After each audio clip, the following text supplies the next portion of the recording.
Enda Ayari, bonsoir. La première fois que vous êtes venu dans Salut les Terriens en novembre 2016, vous nous avez raconté votre embrigadement salafiste et comment vous vous en étiez libéré en regard.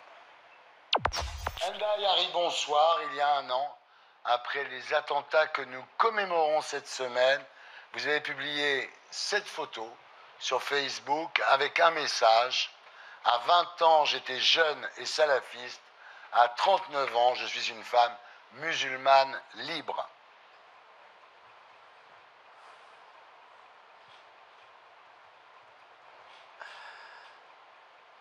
Bonsoir. Bonsoir.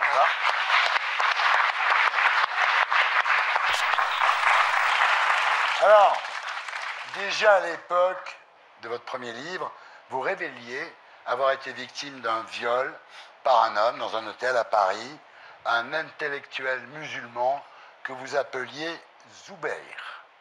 Mais en octobre 2017, dans l'élan du mouvement Balance ton port, vous affirmez qu'il s'agit de Tariq Ramadan. Vous portez plainte contre lui. Cette histoire, vous la racontez aujourd'hui dans un livre intitulé « Plus jamais voilé, plus jamais violé », publié aux éditions de l'Observatoire et dans Salut les Terriens.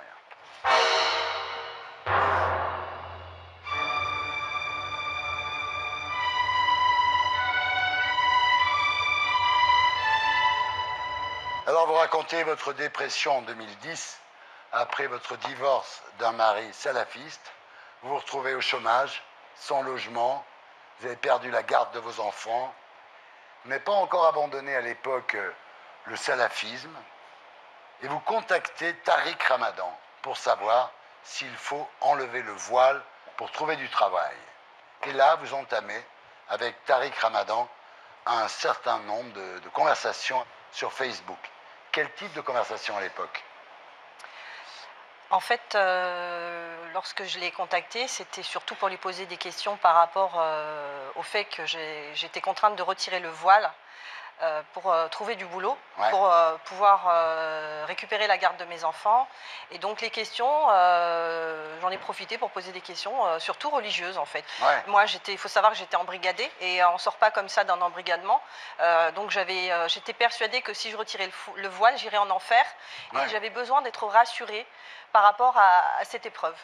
En juillet 2011, vous récupérez la garde de vos enfants, vous êtes reçu à un concours administratif, la République vous donne votre chance, et là vous publiez sur Facebook une photo avec les cheveux détachés, du rouge à lèvres, et vous dites que Tariq Ramadan vous reproche le côté sexy de la photo. Tout à fait. Donc en fait, c'était la première fois que lui m'envoyait un message sans que ce soit moi qui le contacte. Ouais. Et puis finalement, il me dit ce que vous faites, c'est très mal. Et là, j'étais surprise. Je lui ai dit mais qu'est-ce que j'ai fait de mal? Et il m'a dit cette photo. Ouais. Cette photo, elle attise le désir des hommes. Et c'est un péché. Voilà. Le problème, vous le dites, mais il n'y a pas de preuve de ça. Il y a une enquête qui est en cours par rapport aux conversations. Voilà. Alors, vous dites continuer à échanger avec Ramadan, qui vous propose un rendez-vous. En 2012, Ramadan vous invite à le retrouver après une conférence à Paris. Alors vous imaginez qu'il va vous inviter dans un restaurant, ce qui serait logique, mais il vous invite directement dans une chambre d'hôtel. Vous ne méfiez pas à l'époque. Pas du tout. En fait, quand il m'a proposé de le rencontrer, moi, j'étais heureuse parce que je me suis dit, je vais pouvoir avoir l'occasion de lui poser un tas de questions sur la religion, justement. Et puis, le connaître, c'était un honneur pour moi. Donc, j'étais très flattée. J'y suis allée comme si j'allais voir un grand frère, un guide spirituel. J'avais une totale confiance aveugle. Et c'est vrai qu'au dernier moment, il m'a proposé de le retrouver dans la chambre d'hôtel en prétextant qu'il y avait trop de monde dans le hall et qu'il risquait d'être dérangé, d'être reconnu. Voilà. Et donc, pour être plus tranquille pour la discussion, il m'a dit de le rejoindre. Il m'a donné le numéro de sa chambre. Il m'a proposé de le rejoindre. Vous allez le rejoindre dans la chambre. Voilà. Et là, selon votre version, il vous viole et il vous laisse un peu d'argent pour payer le taxi. C'est-à-dire qu'il vous considère un peu comme une prostituée. Voilà, donc en fait, ce qui s'est passé à ce moment-là, c'est que pas longtemps après que je sois rentrée dans la chambre, en fait, il m'a embrassée. Alors là, je me suis laissée faire et puis finalement, après, ça a été très rapide et très violent, très violent. Et en fait, il dit que vous n'étiez pas habitué à ce genre de sexualité, mais que c'est une forme de sexualité. Tout à fait. En fait, ce qui s'est passé, c'est qu'il m'a reproché de me comporter comme une petite fille. En fait, il m'a vu pleurer parce qu'à un moment, il m'a étouffée, il m'a étranglée fort, il m'a tiré les cheveux, il m'a violentée. Et finalement, j'avais l'impression qu'il était habitué à faire ce genre de choses. Mais moi, c'était la première fois qu'on me faisait subir ce genre de choses. Alors après ça, vous continuez à entretenir des échanges sexuels épistolaires avec Ramadan. Pourquoi? Parce que vous avez peur de le perdre? Alors en fait, ce qui s'est passé, c'est que quand il y a eu cet épisode traumatisant, je m'en suis voulu tout de suite. C'est-à-dire que j'ai culpabilisé et je me suis dit, c'est de ta faute, tu n'avais qu'à pas aller dans cette chambre d'hôtel et personne ne te croira. Et puis tu es responsable. C'était de ma faute en fait. C'est moi qui avais provoqué cette violence. Alors vous ne revoyez pas Ramadan, vous décidez de vous rebeller, vous le menacez de porter plainte, vous parlez d'associer à votre plainte d'autres femmes.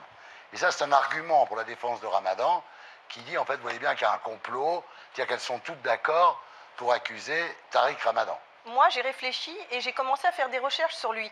Et à ce moment-là, sur Internet, j'ai vu qu'il y avait sur des sites, des forums, des échanges de conversations de femmes qui se plaignaient de son comportement. Alors, et donc, j'étais persuadée qu'à ce moment-là, il y avait peut-être d'autres victimes et qu'il ferait sûrement d'autres victimes. Est-ce que vous aviez des contacts avec Christelle, qui est la deuxième plaignante dans l'affaire, avant de porter plainte?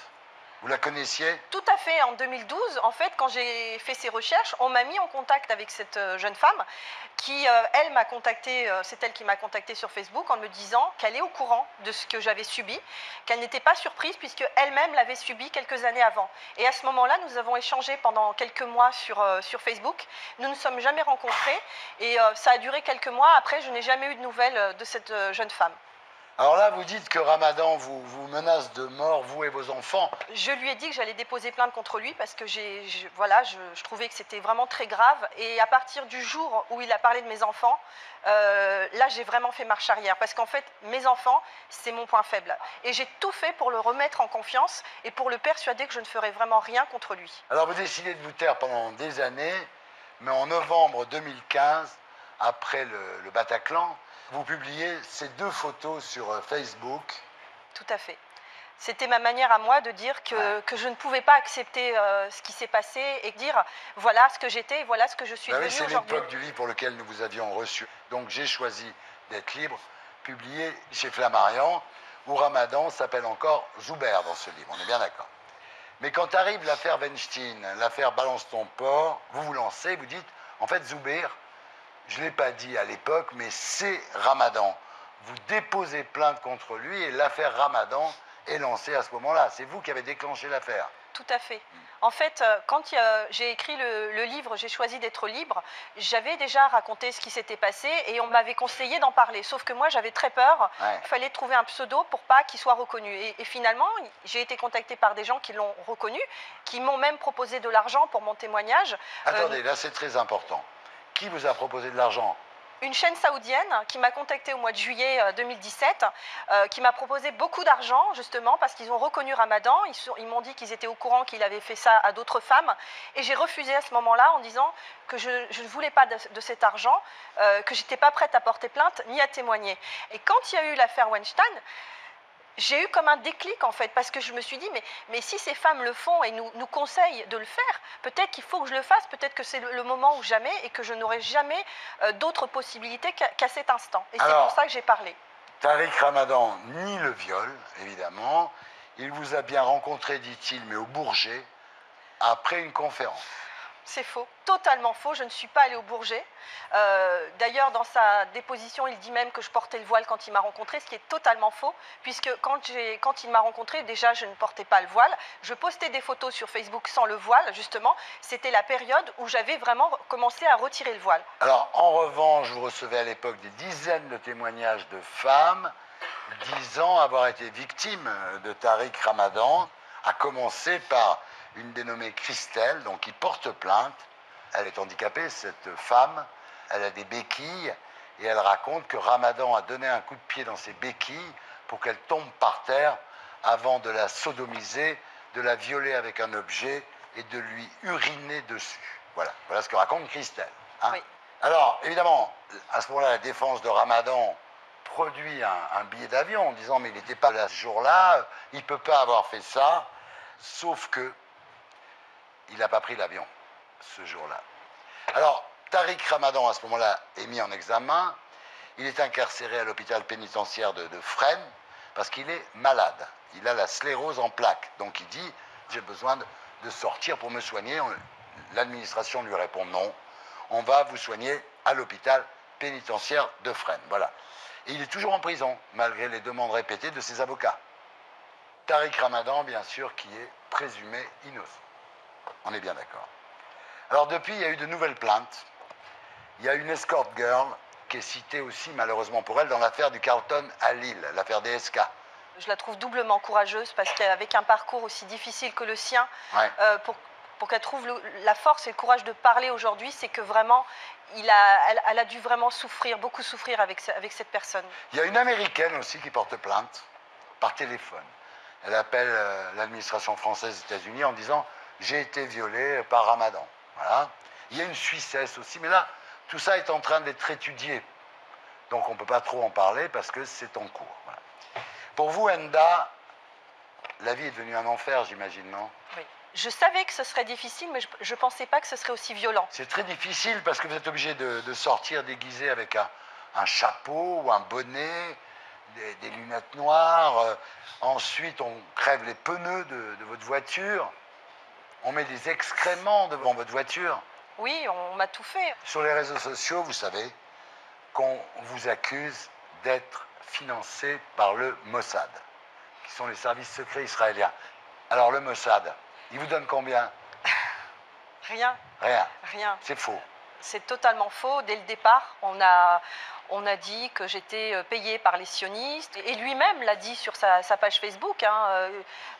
Très rapidement, il a partagé une publication en disant que je reversais 5% des ventes de mon livre à une association israélienne. Donc ça a fait le tour des réseaux sociaux. Et je me suis retrouvée avec des centaines, des milliers de messages de personnes qui m'ont insultée, menacée de mort. Les haters ne vous ménagent pas sur les réseaux sociaux, c'est clair. Non. Non. Et on me fait passer pour une menteuse, pour une mytho, pour une nymphomane. On a même dit que j'étais une ex-prostituée, ce qui est totalement faux. On m'a fait vraiment du mal. Est-ce que vous avez une protection policière? Non, je n'ai jamais eu de protection policière. J'ai eu des contacts avec la police qui m'ont expliqué que mon numéro de téléphone était classé parmi les numéros sensibles, que si j'appelais, il y aurait une intervention rapide. Mais c'est la seule chose qui est concrète. D'accord. Voilà. Alors, ce qui est pire, c'est que votre maman a décidé de se voiler parce qu'elle a honte de vous. Tout à fait. Donc en fait, ma famille m'a bannie. Je ne suis plus en contact avec les membres de ma famille. Malheureusement, en fait... Votre père ne vous parle plus, votre fils aîné non plus. Il vous reste votre fille de 16 ans et votre fils de 13 ans. Voilà. C'est ça, en fait, je fais honte. Je fais honte. On a dit que que le fait que je dénonce un violeur, c'était quelque chose de honteux. Et aujourd'hui, moi, j'ai peut-être brisé un tabou. Mais ça a commencé, cette histoire, avec votre mère. Vous avez 9 ans. Il y a quelqu'un qui vous commence à faire des attouchements. Et votre mère, au lieu d'engueuler le mec, elle vous engueule vous en vous disant c'est toi qui l'as excité. Vrai ou pas? Tout à fait, en fait, c'était mon cousin, c'était l'été de mes 9 ans, il a fait une tentative de viol sur moi pendant que je faisais la sieste. Et donc moi, je me suis réveillée, heureusement, il n'a pas eu le temps de me violer. Quand j'ai été voir ma mère et mes tantes, ma mère m'a giflé et elle m'a dit c'est toi qui l'as provoqué, et elle m'a insulté de pute à partir de ce jour-là régulièrement. Voilà. Alors, moi, je ne doute pas a priori, évidemment, de votre sincérité. Pourquoi le ferais-je? Mais le 24 mai dernier, au sujet de votre viol par Tariq Ramadan, vous avez dit en fait, je me suis trompé, c'est une autre date, c'est un autre lieu. Voilà. Tout à fait. Et en fait, vous étiez un petit peu obligé de faire cette mise à jour, parce que quand on vous demande de décrire la chambre où vous avez été violé, la description est un petit peu erronée. Qu'avez-vous à répondre à ça? Comment, quand on est violé dans un hôtel, on peut dire c'était pas dans le 15e, finalement c'était place de la République? Pour moi, c'était pas clair. Ça faisait 5 ans. Je ne savais pas durant 5 ans si un jour je porterais plainte. Moi, j'ai vécu un événement qui m'a traumatisée, qui m'a bouleversée. Et c'est vrai que je suis une personne qui a un instinct de survie depuis mon enfance, parce que j'ai été une enfant maltraitée. J'ai été une femme battue. voilà. Par votre mari, salafiste. Voilà, et une enfant maltraitée par ma mère. Et donc, depuis très jeune, j'ai toujours été une personne qui va de l'avant. C'est-à-dire, pour m'en sortir, c'est d'essayer d'oublier le mal pour avancer vers l'avenir et construire. Et donc, c'est vrai qu'à partir du moment où il y a eu ce qui s'est passé avec lui, lui-même m'a dit, il faut que tu oublies ce qui s'est passé, tu te concentres vers ton avenir professionnel. Et c'est ce que j'ai fait. Donc, ce que vous dites aujourd'hui, c'est que si vous ne vous souvenez pas de l'hôtel, c'est parce que vous l'avez enfoui d'une certaine façon. Voilà, et à un moment donné, il a fallu que je porte plainte pour me libérer. Et en fait, j'avais pas noté ce jour du viol, j'avais pas noté l'hôtel. Ce que je me souvenais, c'est que lui me parlait régulièrement de l'hôtel Holiday Inn. J'ai donné tout ce dont je me souvenais aux enquêteurs. Et à partir du moment où j'ai vu les juges, il y a des choses qui n'étaient pas claires pour moi au niveau des dates.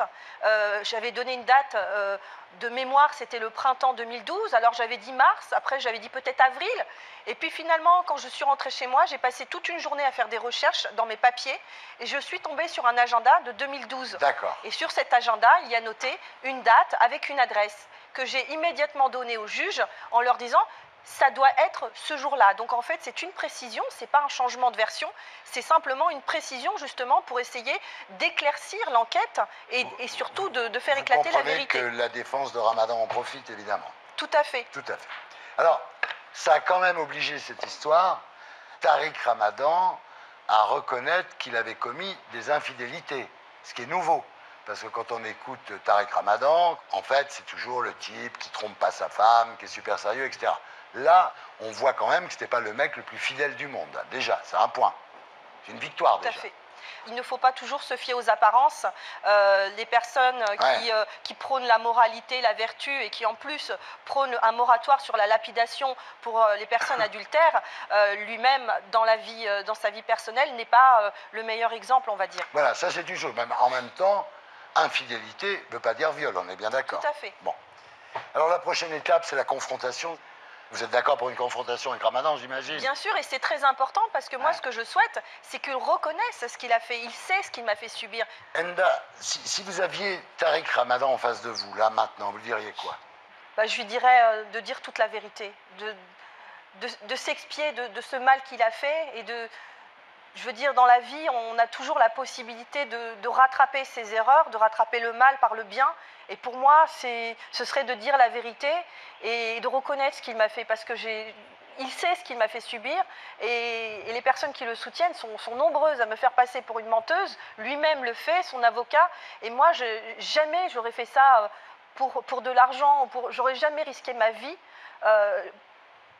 Pour de l'argent, je veux dire, c'est pas possible. Quand on est maman, on a des enfants, et tout ce qu'on veut, c'est le bonheur de ses enfants. Et donc, je lui demanderai de dire toute la vérité.